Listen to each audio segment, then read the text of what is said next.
Shakuni, was he merely a schemer, a man who delighted in deceit? No, there was more to him, hidden beneath the surface. People often overlook the life he lived before becoming a puppet master. Let me share with you why Shakuni, even with his sins, deserved a place in the heavens. As a prince of Gandhara, Shakuni was known for his intellect and loyalty to family.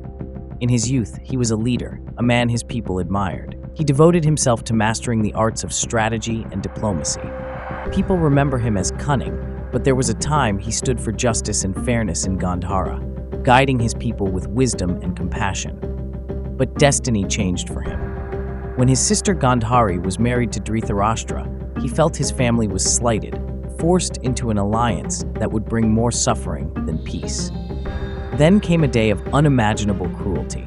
His family imprisoned, food rationed to a single grain of rice per person.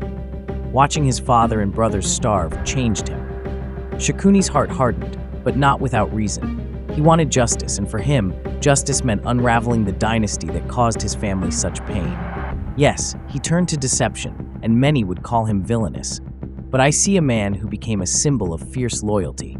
For Shakuni, family came before anything else, before honor, before peace, even before dharma.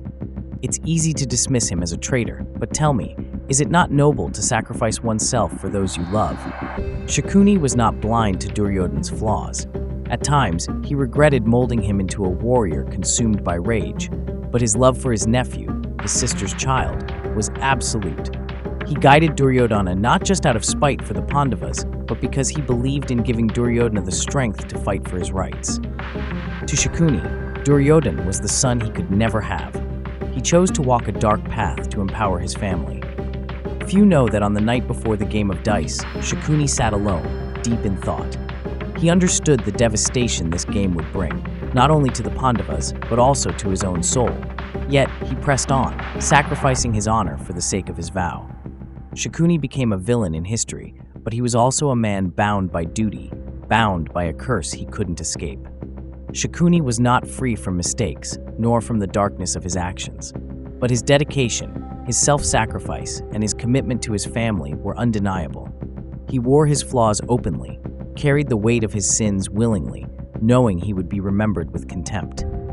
But in Dharma, it is not only light that shapes us. Darkness too has its place in the balance of life. In the heavens, Shakuni's spirit found peace because, despite his role in the war, he remained unwavering in his loyalty, never seeking personal gain. A man who sacrifices himself, his future, and his peace for his family deserves some solace in the afterlife. Even the darkest players in life's great drama play a part in Dharma. And so I guided him to heaven, granting him the rest he had earned, not through heroism, but through a life of ultimate loyalty. His soul now rests as a reminder that Dharma is a vast, complex truth, and every soul, no matter how dark, has its place.